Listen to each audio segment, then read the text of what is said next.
Hello, adventurers, and welcome back. Today we are talking about the Pacific Realm, which, as you guessed it, consists of the Pacific Ocean. Some textbooks and classes combine the Pacific Realm with the Australian realm or the Austral realm. You may have heard of the term Oceania, which is previously used to describe this realm, but it really is important to recognize that the Pacific Realm is different both culturally and physically than a lot of the other, Australian or Southeast Asian realm, so we are going to treat it as a separate realm to give it the stage time that it deserves. So here is our Pacific realm, and so this realm takes up actually almost 1/2 of the globe. The Pacific Ocean, which is where the Pacific realm is, of course, located. The Pacific Ocean is larger than all of the land masses on the planet combined. That's how big the Pacific Ocean is. And so within this realm, we have tens of thousands of islands, and most of them are pretty small. In fact, the largest by far is going to be New Guinea, which is going to be right here. We already learned a little bit about New Guinea in our Southeast Asian lecture, and as you can see, New Guinea is indeed cut in half there, thanks colonial powers. And so we'll be talking more about the eastern half of the island, which is an independent country of Papua New Guinea, versus the western half of the island is part of Indonesia. You will notice that Australia and New Zealand are not part of this realm. We, of course, already previously covered them in our Austral realm. And that is because of the very, very heavy Europeanization. Is that a word? It is now. Europeanization of these countries. And so even though the indigenous peoples of New Zealand, the Maori, have Polynesian origins, now the bulk of the government structure and the majority of the population is going to be Europeanized or of South Asian, East Asian, Southeast Asian descent. So they are going to be their own separate realm. Similar for the Philippines are also not going to be considered in this realm, even though it is island nations. They're going to be more closely aligned to Southeast Asia. Okay, so we're going to divide up our realm into three regions. We're going to have Melanesia, and then we're going to see Micronesia, called so because the islands here are very, very small, and Polynesia because there are so many islands here, but there's still a lot of connections between the many smaller islands here. All right, so if we look at our Pacific realm, sometimes called, again, the water hemisphere, the sea hemisphere, because it is the largest in the world in terms of area, but that's including the water, which people don't live on a regular basis, okay? It is the smallest in terms of population, so it's roughly 14 million people, which is about the size of Buenos Aires. To give you an idea, those of you who are in California, so if all of the population of the Pacific realm is 14 million, 14 million, California, the state, is 40 million. That's 40 million. So that's more than twice the population of this realm. New York State is 19.5 million, and LA County is 10 million, to kind of give you an idea of what 14 million people looks like. Okay? And it also is the smallest in terms of land area. Remember, these islands are, some of them are very small, some of them are pretty big, but some of them are very small. So if we put just the land together, it's going to be Texas plus New Mexico. And that is all the land in this realm, which is the largest realm in the world. But again, so much of this is water. So we see the many different cultures here and how some of them have integrated water into a very core part of their culture and identity. Okay, so again, we have our three island regions, Melanesia, Micronesia, and Polynesia. And we're not going to talk about Indonesia, the Philippines, Australia, or New Zealand. Again, those are going to be separate.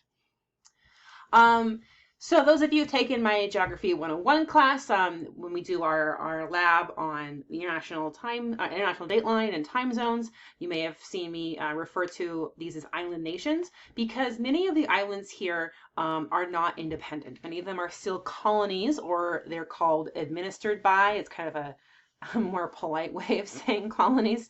But yeah, colonization is has long been happening in this area and is still very much so today. So, for example, both Hawaii and Guam are islands that are administered by the United States. So Hawaii is actually a state of the U.S. Guam is not. It's mostly a military base island. French Polynesia is controlled by France, as New Caledonia. The United States also controls American Samoa, which is tricky because that island actually was cut in half because there's a Samoa, which is independent, and then American Samoa, which is administered by the U.S. Midway Islands, which if you are a World War II history person, you'll recognize that from some major military battles, World War II. Pitcairn Islands is administered by Great Britain, but kind of by proxy through New Zealand. Same with Cook Islands, as long as Tokelau and Niue are also going to be part of New Zealand, and Easter Island is part of Chile. And even of the countries that we're going to see that are independent, many of them did not gain independence until the 1970s. The big exception here is going to be Tonga. So Tonga is an independent monarchy and has consistently been so. It has not been under colonial power. Doesn't mean that it hasn't been impacted by globalization and colonization in general in this area, but their monarchy has been consistent and has not been under colonial rule. So as we look at these different areas, think about the legacy of colonization that we've had here, or for many of these islands that they're still experiencing, they still are not sovereign or independent. Another type of, if you want to argue it's neo-colonization, if you could back that up, I'd give it to you. But another thing that we see here is something called microstates. As I mentioned, a lot of these islands are very small. So a microstate is going to be a sovereign nation. It is an independent country, but it is so small, both in terms of land area and in the number of people living there, that they can't be self-sufficient in terms of having like a military and maybe they have their own currency, right? There's lots of other aspects that we might see in a larger state that these smaller countries just can't support because of their small land size and their small population. A great example of this is going to be Tuvalu, which is the entire land area is 10 square miles and has 10,000 people living on it. Again, this is an independent country, but because of 10 square miles and 10,000 people, they just don't have the land or population to support all aspects of an independent country. They also have very small gross income as well. So microstates often are very heavily dependent on foreign aid. This is where the idea of neo-colonialism comes in, or something called remittances. And remittances we see all over the world, and this is when you have an immigrant leave your home country and go to a new country and get a job elsewhere, and then they send money back home. Again, this is something that happens all over the world and is happening, throughout the centuries, right? Is someone who has gone to a different place, gotten a really good paying job, and sends money back home.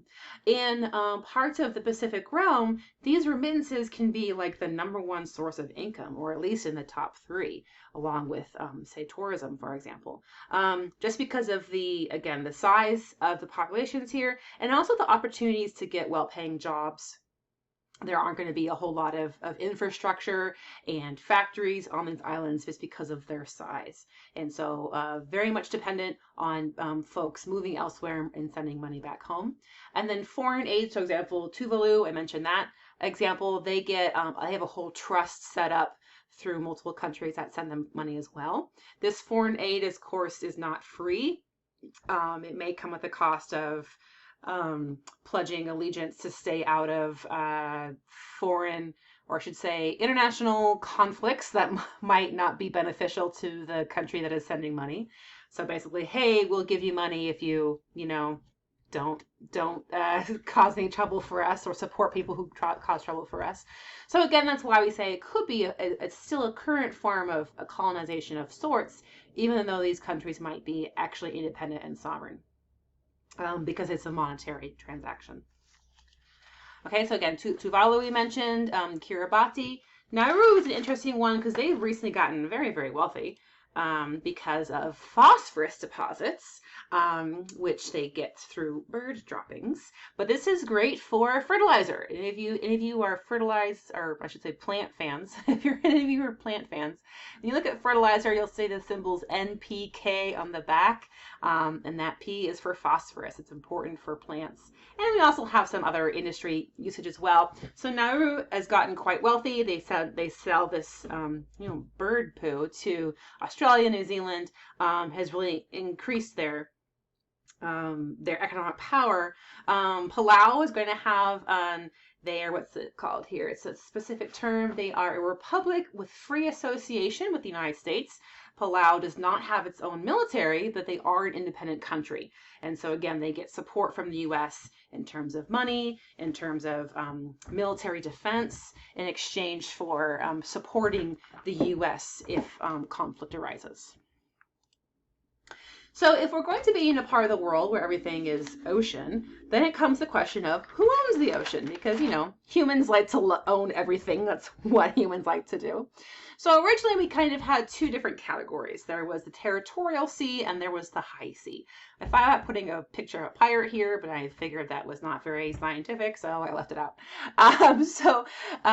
Originally the idea was that a territorial sea was part of the ocean that belonged to your state. So it was just the area around your coastline. And within this coastline, you controlled all of the fish, all of the mineral rights, even the right for another vessel to pass through that area. They had to get your permission because it was your sea, right?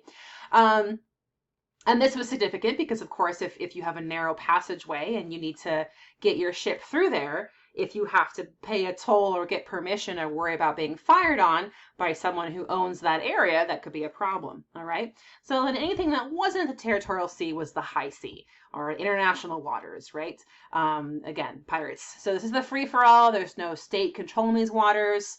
It's international waters. In the 17th and the 18th centuries, when colonization in this area was super, super high, there was the territorial sea was kind of in general 3 to 6 miles. There wasn't really a set rule because it was in your best interest to kind of leave other people alone. Again, it was like 3 to 6 miles was kind of the idea. All right.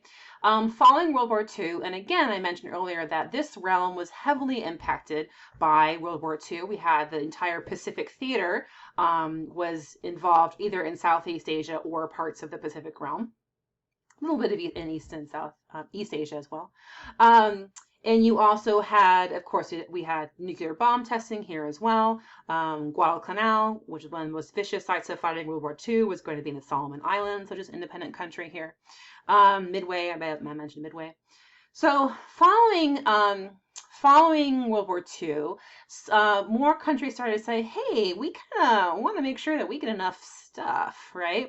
So if I only have control over the fish and the oil and the minerals and all the deposits that are in my territorial sea, well, then I want to make sure that I have a bigger territorial sea. And so you had all these different countries starting to say, well, what about my sea? So this is going to be showing you the different colors for the different countries. Kind of the idea of the different territorial seas.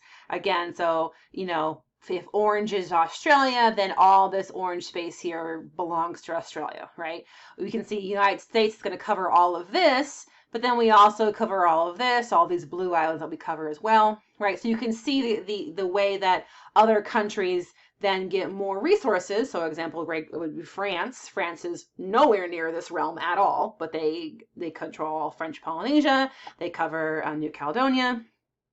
Okay, Cook Islands is going to be covered by New Zealand, even though they're, not super close to each other, so on and so forth. Okay, so then that become more of an interest of like, hey, well, I want more stuff. I want more land, right? And then I want to draw your attention to if in the 17th to 18th century, the idea was 3 to 6 miles. Well, there are plenty of islands through here that are not 12 miles apart, right? That you're not going to have that full distance in between them, okay? So things are going to get more complicated. All right. So especially then fast forward to the Cold War. Again, remember all of this is about power grab and who has more power. And so some people said, well, should we use the idea of the continental shelf? And so as we saw in our plate tectonics lecture, we have, oceanic tectonic plates. We have continental tectonic plates. And so the continental shelf is basically it's the part of land that extends beneath the water and is still part of that that tectonic plate. So people don't live on it, of course, because it is completely underwater and very, very far beneath water. But some people say, well, does that belong to the country if it's still land, even though it's underwater? So in 1945, the U.S. said, yes, we want the continental shelf to be our boundary. Okay, and then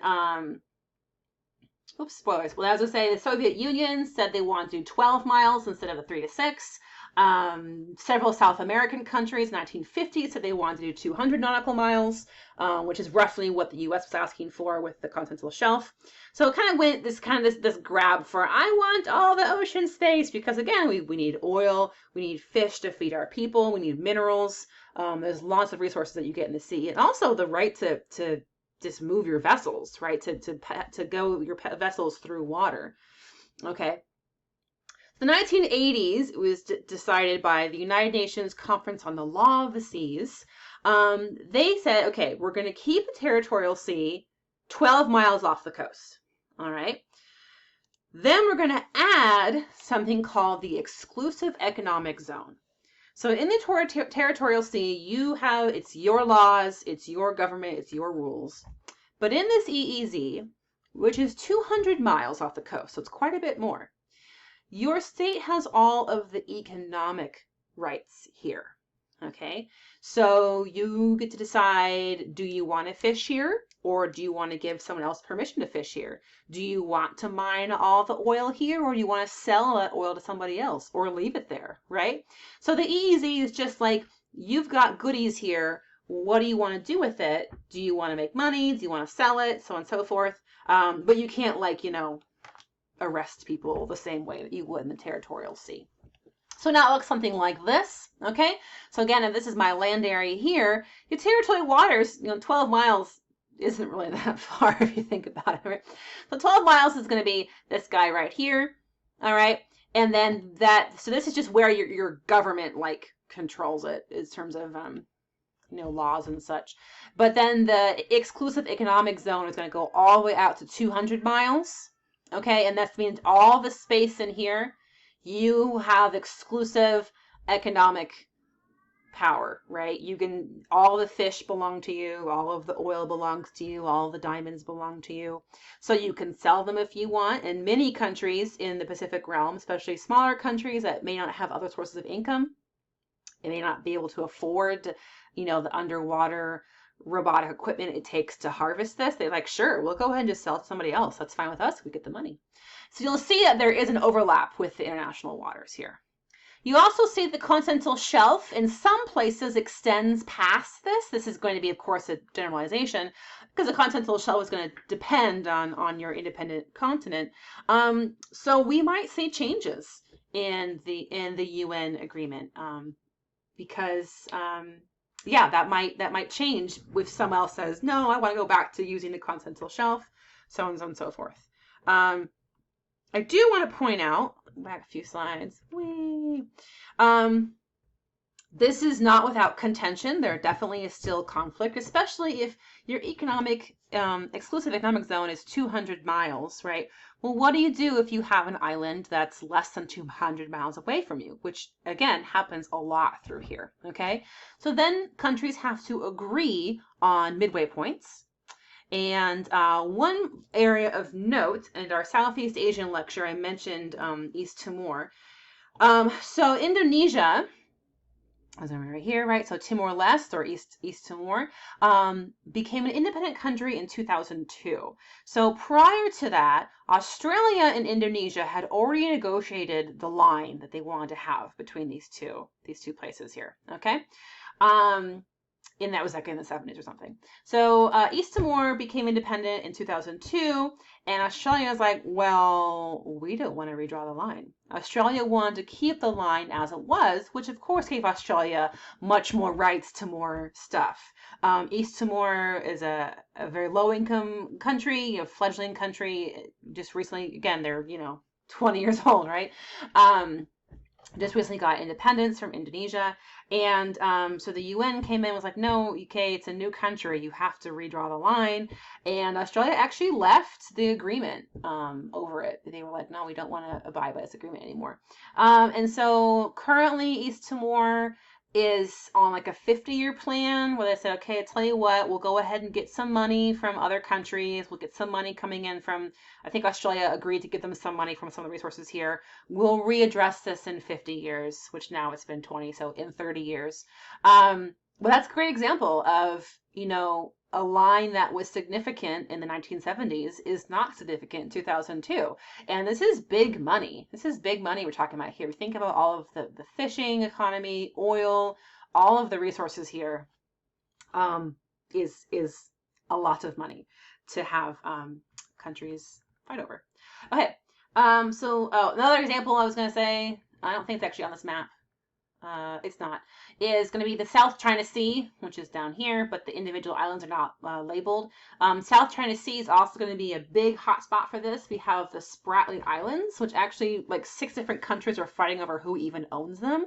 And they're very small islands, the Spratly Islands. But the reason why all these countries are fighting over them is because whoever owns that island gets to own their EEZ. Okay? Again, if you look at French Polynesia, all these little islands in here, this whole purple blob now belongs to France. France gets all of this money through here. And so you have this big grab for Pacific Islands because people wanted those resources. They were less concerned about the island and more concerned about that water space around it to be able to control the resources. Okay, cool. So let's go ahead and talk about some of our individual regions here. Again, we have 3 different regions, Melanesia, Micronesia, and Polynesia. We're going to start off with the most populous of these realms, and that's going to be Melanesia. Okay, so by far, Melanesia is going to, I don't know why I circled it. Indonesia is going to be, is not part of this realm, so this is not part of the realm. So this portion here, Melanesia, is going to be the most largest population of this realm, and most of that is because of Papua New Guinea. Papua New Guinea is going to have the largest population of this realm. Other nations we have here are going to be Vanuatu, Solomon Islands, Fiji, which is going to be another independent monarchy. Okay, and so here we go. Okay, so here we are, a little more zoomed in, more bit detail here. So again, the island of New Guinea is going to be divided into 2 different countries. Indonesia covers the western half, which we saw in our Southeast Asian lecture. So Papua New Guinea, which became independent in 1975, is going to be the largest country in the realm, and it has 700 different languages, which is pretty awesome. Some other islands we have here is going to be the Solomon Islands, all right? This is again going to be the location of Guadalcanal, the World War II fight. Solomon Islands is independent in 1978, so they are also a sovereign nation. We have Fiji over here, which is very interesting. So Fiji is currently independent country, but it did spend some time as a British colony. It's about 1 million people, which is divided mostly between 2 islands. There are more islands than that, but bulk of the people live on 2 islands. So while Fiji was a British colony, the British brought over workers from South Asia to work on the sugar plantations. Okay. And then so when Britain left and Fiji became independent, these folks of South Asian descent stayed there. And actually today they're about 1/3 of the population. And so you do have 2 different ethnic groups on Fiji. You have those of the majority who are of Melanesian descent, so of indigenous Fiji descent. And then you have folks who were brought from South Asia as, basically indentured servants to work in the plantations for Britain. And there have been some conflicts there between the 2 groups, so it is worth mentioning. But again, lasting impacts of the British colonization is even though Britain has left, we still have some ethnic conflicts here of two different groups. And again, the people of South Asian descent who are here were not brought here like voluntarily, right? We also have New Caledonia, which is not independent. They are going to be a French colony. And we have Vanuatu, of course, as well, which is going to be an independent nation as well. So we zoom in a bit more into New Guinea. The entire island is going to be 11.1 million people, which is 75% of the entire Pacific realm, and 90% of the land, right? So you think about, look at the size of this island here is considerably larger than any other ones we have in this area. Okay, and again, the western half is Indonesia, and the eastern half became independent in 1975 and is now Papua New Guinea. Okay, if we look at Micronesia, let me turn my page here. So Micronesia, again, is called this because the islands are so small. We have about 2,000 islands in this realm, and as you can see, they're all very tiny. They're all very small. Okay, so we kind of have two different categories of islands within this region, and it's based on what they're made of. So high islands versus low islands. And even though high islands are called this, they're actually not that high. Climate change and sea level rise, of course, has a huge impact on this realm. So high islands are called this because they are a slightly higher elevation. They're going to be made of volcanoes, some of which are active, some of which are dormant. And because they are higher, they're going to have more rainfall. We have something called orographic lifting, which we saw in some other realms, notably along parts of North Africa. When you have a higher mountain, it kind of squeegees out the rain from clouds. So in general, the higher islands have more access to agriculture. Also, volcanic soil is very nutritious, so that's also a great source of agriculture. Is why Java within Indonesia is such a good agricultural island. And then sometimes you might have like, depending on the volcano, you might have like this black sand beaches are often going to be from volcanic origin. Versus low islands are called this because they are lower in elevation and they are made of coral. So quite often they're going to be white sand beaches or sometimes like a pinkish, depending on your beach, of course. But quite often white sand beaches are actually made of coral, which are little animals and plants and rock kind of bunched up together. It's a symbiotic relationship between different organisms.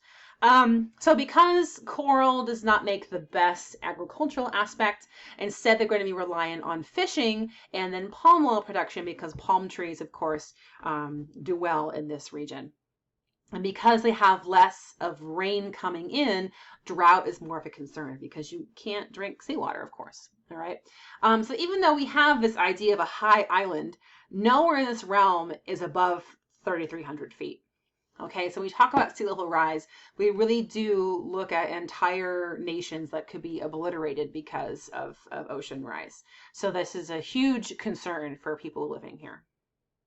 All right, so we have Kiribati. Kiribati is actually cut in half. You'll see part of Kiribati is considered part of Micronesia, and part of Kiribati is considered part of Polynesia.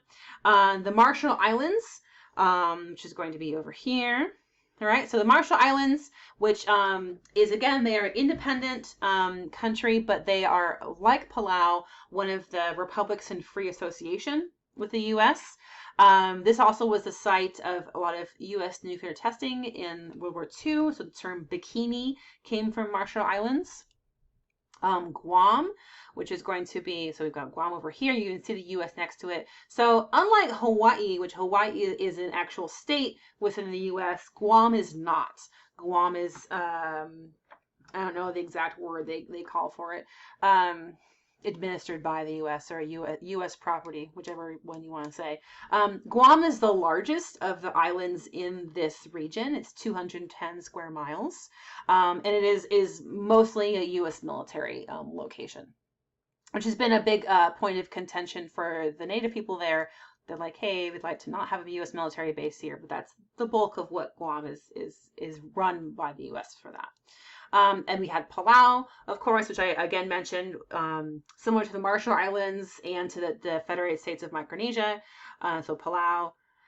FSM, and Marshall Islands are all going to be a part of those free association states. Though they're independent, but because of their size, they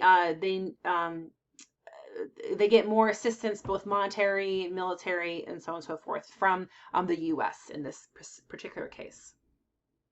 Okay, and Nauru, which I mentioned earlier. And then our last region is going to be Polynesia. So Polynesia, poly means many. We have many, many island nations here, but they are all very much connected by ocean travel. Okay, so even though, of course, this is many different nations and many different languages, we see a common theme of similar language characteristics and the idea of ocean travel and other cultural cohesive things that bring people together in this region here. So Hawaii, of course, here was originally a monarchy. And then in the 1800s, it was annexed by the U.S. And then eventually in the 1950s, it became a state. But for a while, it was just an annexation by the U.S. So they were a monarchy before that. And then with Tonga here, where's Tonga? It's going to be right here. And Tonga is an independent monarchy. And I mentioned earlier that Tonga is special because even though they did have they had a special relationship with Britain, they never gave up sovereignty. So even though they definitely had influence by Great Britain during the colonial period, Tonga never was a colony of Great Britain. They kept their sovereignty. They are still to this day an independent monarchy sovereign nation. So that is very impressive. We have Tahiti here in the Society Islands, which is administered by France as part of French Polynesia. And I mentioned that Samoa was in two different pieces. You've got Western Samoa and then American Samoa. So Western Samoa, or sometimes just called Samoa, is a sovereign nation. They are independent. American Samoa, the eastern portion, is going to be administered by the U.S. Okay, you have Tuvalu. It was formerly called Ellice Islands, but when they became independent, they changed their name to Tuvalu. And then we've got the Cook Islands, of course, which are administered by New Zealand. Okay, and what is really cool, I mentioned earlier that the ocean navigation is such a beautiful part of the heritage here. And so there's been a group that is bringing this back, this beautiful culture trait through ocean navigation. And that's going to be the Hokulea.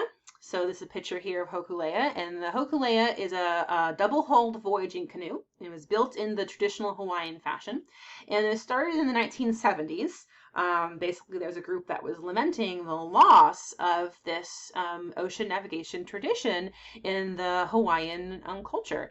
And so the Hokulea, I apologize, I probably completely pronouncing it wrong. Feel free to correct me in the comments. So the Hokulea was built in this style. Now, originally the voyage was between Hawaii and Tahiti.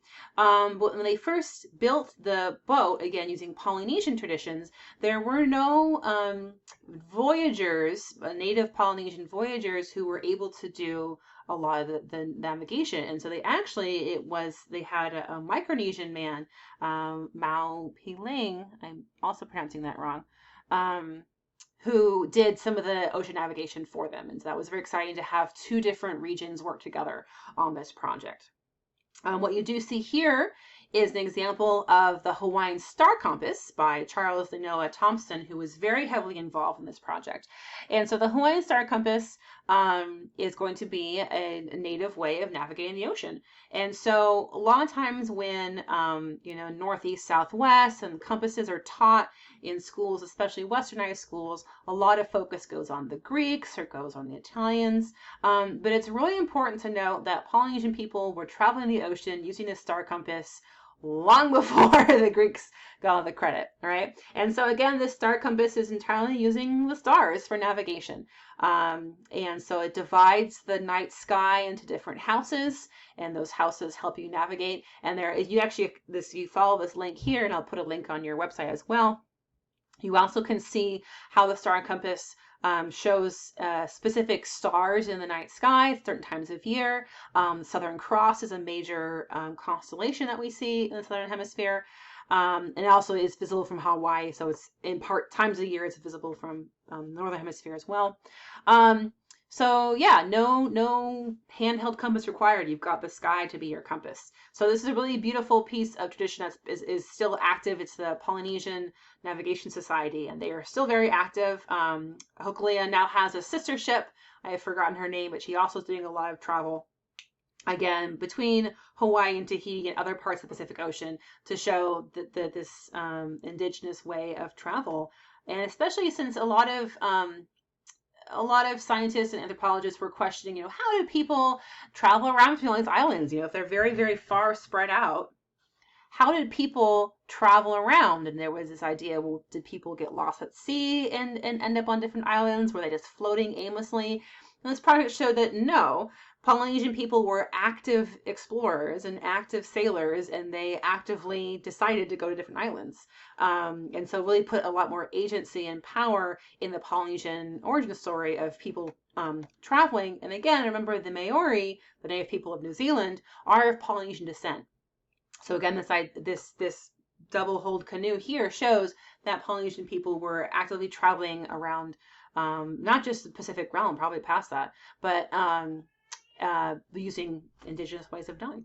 So really cool project. Definitely check out their website. They've got some really cool pictures, and they've got some links to some of their other trips that they're doing, and some cool pictures from back in the 70s too, when it first began as well. That is all I have for you. Thank you so much, and take care.